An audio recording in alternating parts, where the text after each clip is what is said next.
예, 어제 나경원 자유한국당 원내대표가 이제 검찰 출석에 조사를 받고요. 8시간 40분가량 조사받고 나와서 한국당에 책임질 일이 있으면 원내대표가 책임을 지겠다고 이렇게 강하게 이제 입장을 밝혔습니다. 황교안 대표가 진술 거부권과 달리 입장을 이제 상세히 설명했다고 그러는데요. 근데 이제 정치권에서는 나경원 원내대표 임기가 다음 달 10일까지인 점을 좀 주목을 해서 이 검찰의 어떤 수사의 어떤 강도에 따라서는 이 연임 여부랑 지금 연결시켜보는 시각도 나오는 것 같습니다. 제가 볼 때는 이건 지금 방정식이 좀 고차 방정식으로 넘어가고 있는 것 같습니다. 예. 왜 그러냐면 두 가지 변수를 같이 봐야 될 것 같은데요.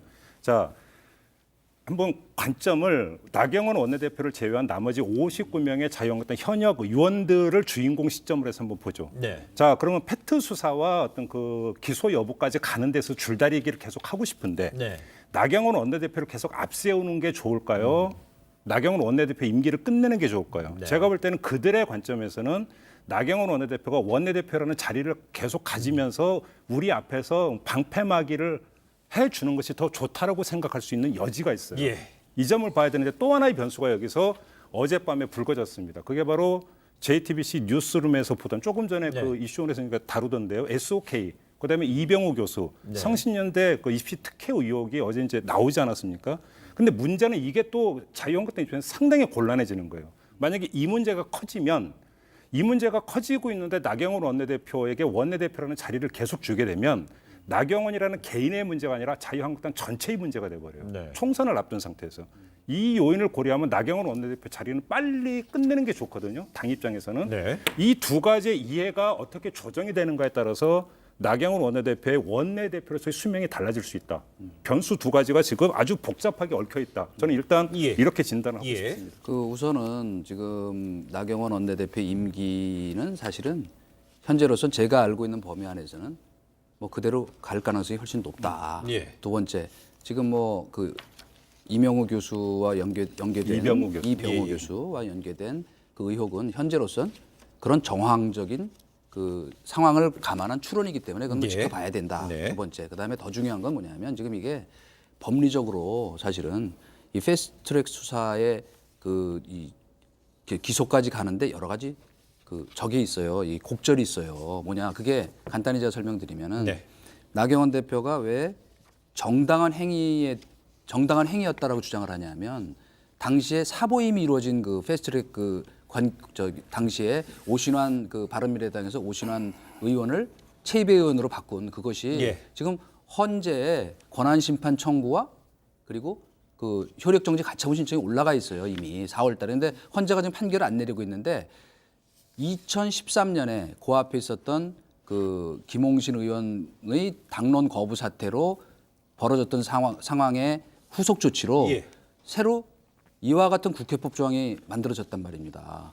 임시 회기 중에는 질병 등 부득이한 사정이 아니고서는 사보임을 할 수 없다. 예. 근데 당시에 이게 당론으로 강행된 것이 아니고 말하자면 50% 50대 50의 그냥 권고적 당론으로 채택된 거를 거부했다는 요력을 했기 예. 때문에 이 부분에 대한 어떤 법적 이 해석이 먼저 정비가 돼야 예. 사실은 12월 3일 전에 만약에 저는 모르겠습니다. 제가 예단할 일은 아닌데 법리적으로 보면 솔직히 전문가들이 반반이라 그래요. 그래서 이 정당한 행위라고 주장을 한 것이고 시종 그 얘기를 네. 했다 그래요. 이번에 검찰에 들어가서. 그러니까 검찰도 이걸 갖고 과연 기소가 가능한지에 대해서 아직 확신 못하고 있다는 것이 제가 예. 취재한 결과예요. 알겠습니다. 아니, 그래서 그 점으로 놓고 보면 일단 첫째 그거는 그러면 팩트 충돌 때의 자유한국당 의원들의 행태가 그럼 정당한 것이냐. 다시 말해서 나경원 원내대표나 이런 사람들이 주장하는 것처럼 정당 행위냐라고 하는 것들은 사실은 이제 법리의 문제고 그렇죠. 처벌을 하느냐 마느냐의 문제인데 네. 지금 저희가 여기서 이야기하는 나경원 원내대표 임기 이제 문제로만 한정을 한다면 지금 이동관 전 수석 같은 어떤 사고가 만약에 자유한국당 안에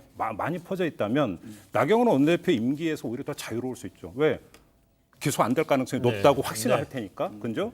근데 지금 오히려 나경원 원내대표의 지금 유임 쪽으로 간다라고 하는 기류가 뭐냐를 하나를 봐야 되는 부분이 있고 또 한 가지는 이런 게 있어요. 자, 성신여대 입시 특혜 의혹과 스페셜 올림픽 조직위원회와 관련된 부분은 네.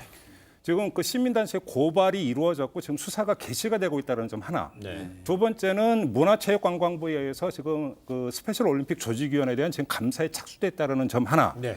무슨 이야기냐면 그 과정에서 계속 이 이야기는 계속 나오게 되어 있다는 것이죠. 예, 나오겠죠. 문제는 그 나오는 것들이 계속 자유한국당 전체 선거를 앞둔 자유한국당 전체에게 정책 부담으로 작용할 가능성이 높은데 이거에 대해서 그러면 자유한국당 지도부가 어떻게 판단할 것이냐의 예. 문제가 남아 있다는 것이에요. 예. 그래서 오늘 이게 수능 날이잖아요. 네. 수능 날인데 그 지금 뭐 김평론가가 언급한 나원내 대표 스페셜 올림픽 조직위원회 뭐 홍보 대행사 업체 네네네. 개폐식이죠. 엄밀히 말하면은. 근데 이거에 이제 덧붙여서 나원내 대표는 지금 딸뿐만 아니라 아들에 대한 입시까지 연관이 돼 있기 때문에 고발이 돼 있는 상황이죠. 그래서 예. 이제 오늘 뭐 수능 날이기 때문에 그 부분을 또 주목하는 분들도 있더라고요. 그게 이제 많이 지금 회자가 되고 있는 부분이 있는 뭐 것 같아서요. 수능 날이기 때문에 더 이제 그 입시 공정에 대한 거는요? 관심의 대상이 됐겠죠. 네. 근데 아들 문제는 저도 뭐 이렇게 파악을 해보니까 사실 그 법적으로 문제될 소지가 별로 없는 사안이고 네. 뭐 제가 길게 얘기 안 하겠습니다. 네. 그리고 그 미국 유학 같은 고등학교에서도 거의 그 수석을 할 만한 정말 우수한 인재였기 때문에 네. 이건 트집 잡기라고 그 볼 가능성이 많고 볼 네. 개연성이 높고 딸도 말하기는 조심스럽지만은 저 약간 저 지체 장애가 있어서 저 자폐증 예. 어릴 때부터 그래서 스페셜 올림픽을 이제 맡게 된 거잖아요. 그렇기 때문에 사실은 이거야말로 우리 과거 저 지난번에 그 우리 그 조국 그 당시 수석할 때 그 딸의 의전원 부정입학 얘기 나올 때 굉장히 조심스럽게 접근하자는 것이 공감되었잖아요. 저는 네. 그래서 이것도 조금 조심스럽게 접근했으면 좋겠어요. 왜냐하면 그 굉장히 그러니까 그런 장애로 어릴 때부터 고생을 했고 마음앓이를 했던 일이기 때문에 근데 지금 보면은 마치 그냥 뭐 몰아붙이기식의 뭐 그 증거가 확실히 드러난 것도 아닌데 현재로서 그냥 정황 증거가 있는 것이 고발됐으니까 수사를 하면 됩니다. 그러니까 저는 결론적으로 얘기하면 이것이 뭐 당장 네. 뭐 임기에 영향을 줄 정도의 큰 상황으로 번질 거로는 생각하지 않습니다. 알겠습니다. 네, 조사는 뭐 해봐야겠죠. 그 말씀하셨으니까 저는 뭐 그러니까 예단 안 하겠습니다. 네. 그 의혹에 대해서 이게 뭐 사실이다 아니다 이런 예단은 안 하겠고요. 다만 어떤 역시 조금 전에 이제 그 질문 주셨던 정치적 문제, 원내대표 임기가 어떻게 되는가로 한정해서 말씀드리면 자유한국당에 시간이 얼마 부여되지 않았다라는 거예요. 만에 하나라도 12월 10일로 원내대표를 끝내는 게 맞다라고 한다면 사전에 이건 미리 결정이 나야 돼요. 네. 왜 그러냐면 차기를 노리고 있는 사람에게 최소한 선거 운동을 할 수 있는 시간을 줘야 되는 것 아니겠습니까? 네. 이렇게 본다면 지금 오늘이 11월 14일이기 때문에 사실은 자유한국당 지도부에 부여되어 있는 시간은 얼마 안 된다. 여기서 아마 고심이 깊어질 것 같다. 이렇게 좀 봐야 될 것 예, 같아요. 알겠습니다. 지난 4월이죠. 패스트트랙에 올려진 법안 주요 법안 3개 그 이후 지금 뭐 한 7개월여 동안에 패스트트랙 뭐 패트 뭐 이런 얘기가 많이 회자됐었고 네네. 언급이 됐었는데 어제 나경원 원내대표의 검찰 출석 조사를 통대로 해서 이제 이걸 계기로 해서 이제 본격적으로 자유한국당 의원들, 자유한국당 당 차원에서는 이 문제가 이제 관련해서 하나만 말씀을 드려도 될까요? 그러니까 어떤 왜냐하면 게요? 저는 그 이제 패트 수사 그다음에 기소 여부에 대해서는 딱 한마디도 안 했는데 그 하나만 한마디 말씀드리고 하시면 싶은데 이동원 네, 수석에도 간단히 발언 또, 기회 드릴게요. 왜 그러냐면 좀 너무 어이없어서 한테 뭐 요건 좀 얘기를 네. 하고 넘어가야 될 것 같아요. 그러니까 뭐냐면 나경원 원내대표가 출석하기 전에 의견서를 내지 않았습니까? 네. 이미 보도가 나온 걸 보면 나경원 원내대표는 판사 출신이거든요. 네. 누구보다도 법률을 잘하는 분이에요.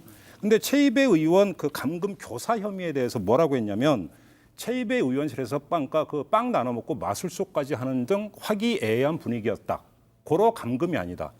이 논리가 어떻게 성립이 되는 얘기입니까? 알겠습니다. 그러니까 그러나 이제 핵심은 지금 뭐냐면 제가 왜 그 헌재 판결까지 그 말씀을 드렸냐면 이것의 지금 법리 적용의 핵심은 네. 뭐 그 안에서 뭐 빵을 먹고 마술을 하고가 중요한 것이 아니고 이것이 부당한 어떤 행위를 막기 위한 정당한 저항권의 행사냐 아니면 불법 폭력 행위냐 의사 방해를 위한 이것이기 때문에 지금 네. 검찰도 그 법리 적용에 대해 굉장히 고심을 하고 있다는 말씀이에요. 그거에 대해서 할 말씀은 참 많은데 참겠습니다. 알겠습니다. 네네. 제가 그럼 한 말씀 드릴게요. 큰 저항권이 있고요.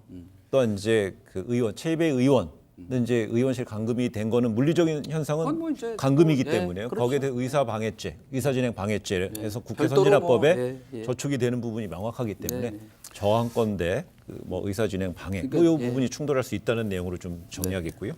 조금 전에 김종배 평론가가 이제 말을 이제 이렇게 끼어들어서 제가 이제 말을 못했는데 이 패트에 관련해서 이제 자유한국당 차원에서는 이제 직접적인 현실적인 위협이 될 수 있는 상황으로 이제 이어졌고요.